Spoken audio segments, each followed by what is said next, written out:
So in this video, I'm going to prove to you two more rules for computing derivatives. These rules are going to enable us to avoid using the limit definition, although I'm going to prove them using the limit definition here. So you've probably already realized that as your functions get more complicated, the limit definition to compute the derivative gets immensely more complicated.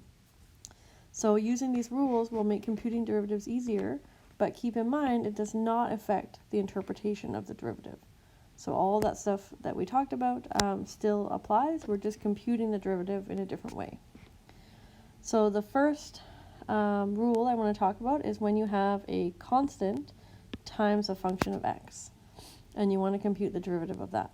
So assuming that k is a real number, and g of x is a function that's differentiable, so the derivative exists. Then, if I wanted to compute the derivative of f of x, which is k times g of x, what I can do is do k times the derivative of g of x. So essentially, you can pull out the k and just differentiate the g of x part.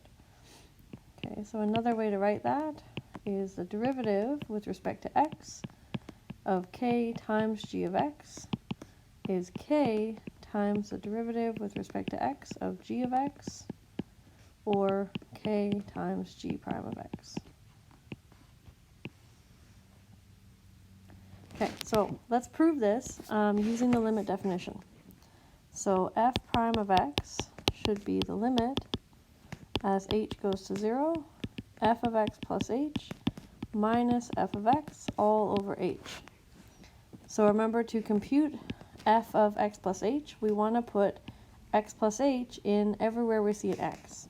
So if we look at the formula for f of x, this is the only x is inside g of x. So this is going to be the limit as h goes to 0 of k times g of x plus h.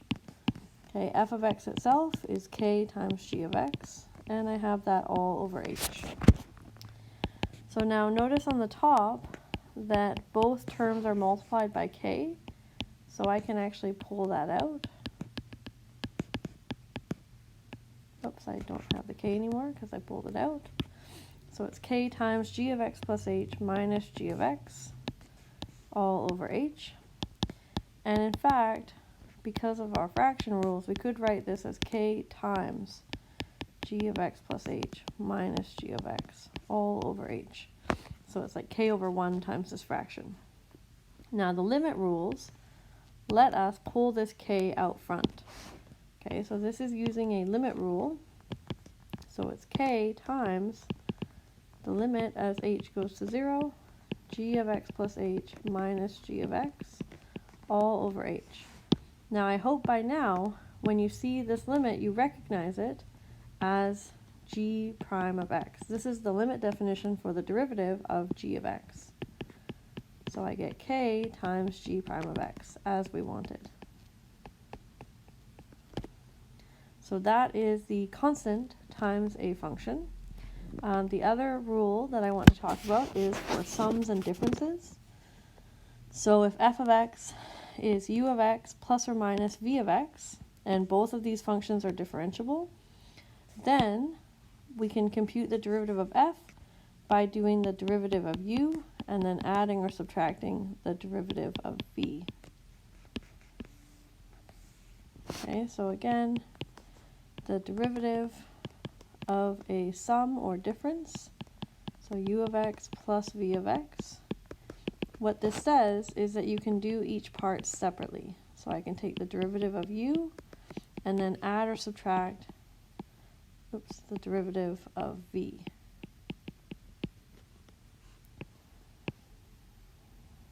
Okay, so I'm going to prove this using the difference. Okay, so this is just slightly harder than the addition, so that's what I'm going to do for. So let's let f of x be u of x minus v of x. Okay, so then f prime of x, using the limit definition, should be the limit as h goes to 0 of u of x plus h minus v of x plus h minus u of x minus v of x all over h. Okay, so this is f of x plus h here, and minus f of x over here. So now I'm just going to rewrite this. So I'm going to put the u's together. So u of x plus h minus u of x. And now I'm going to subtract. So notice that v of x plus h is negative, okay, but v of x is actually going to be positive because of these two negatives. But when I pull out the minus, it's going to make it negative again. So this is v of x plus h minus v of x, okay, all over h. Now when I have addition or subtraction with the same, in a fraction on the numerator with the same denominator, I can write them separately. So this is u of x plus h minus u of x all over h minus v of x plus h minus v of x all over h. And again, using the limit rules, so here we're taking the limit of this whole thing, but using the limit rules, I can actually do these limits separately and then subtract them.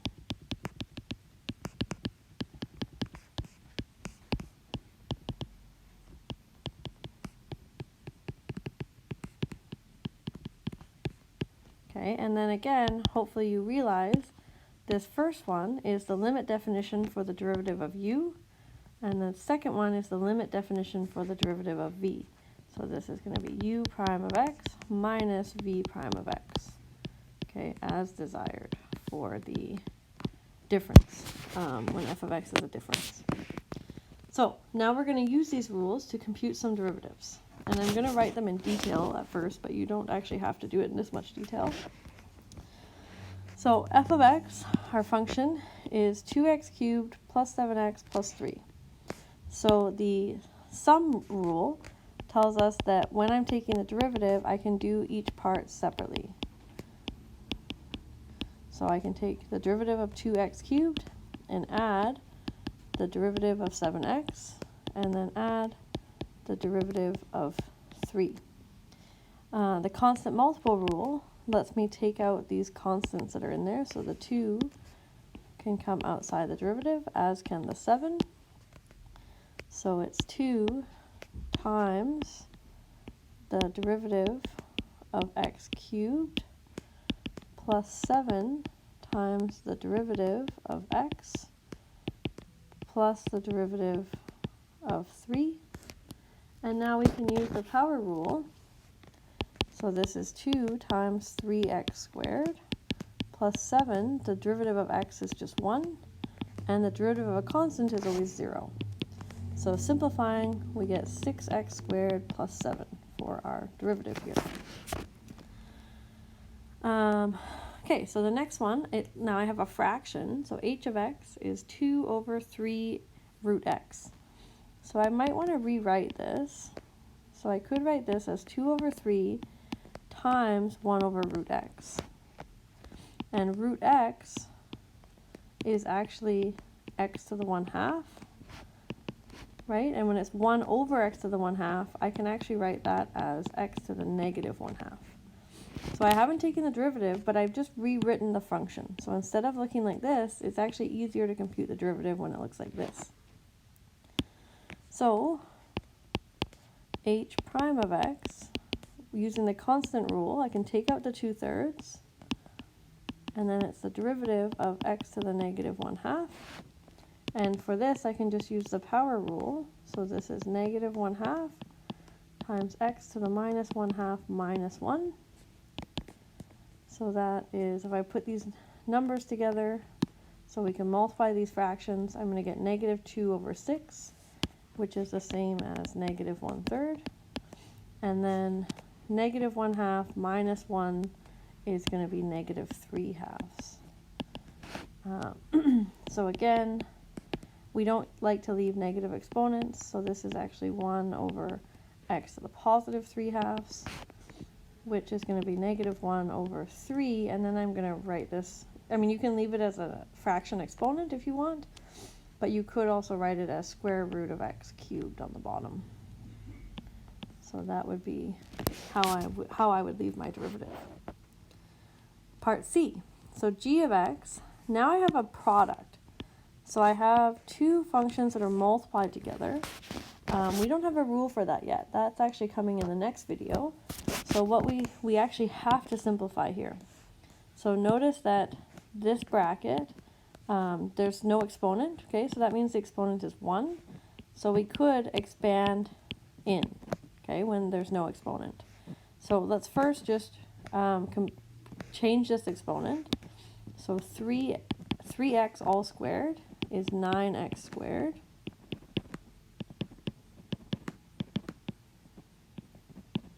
And in fact, I'm going to also change actually both of these. Let's just rewrite them. So 1 over 2x is actually 1 over 2 times x to the minus 1. And cube root of x is x to the 1/3.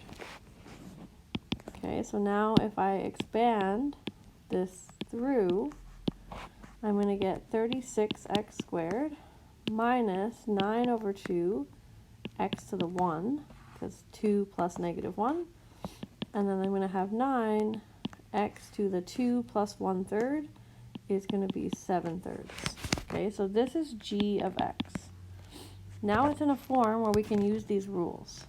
Okay, so g prime of x is going to be 36 times the derivative of x squared, which is 2x, minus 9 over 2 times the derivative of x, which is just 1, plus 9 times the derivative of x to the 7/3, which is 7 over 3 x to the 7 over 3 minus 1. So simplifying, I'm going to have 72x minus 9 over 2. And then to make this easier, okay, the 3 can cancel and make a 3 here. So this is going to be plus 21, x 7/3 minus 1 is 4/3. So this is how I could leave my derivative. There's no like terms there, so not much simplifying we can do. So the last one of these, now I have it as a fraction. And again, I don't know how to compute the derivative for a fraction, so what I want to do is rewrite k of x. When you have subtraction on the top of a fraction with the same bottom, we can write it as two fractions.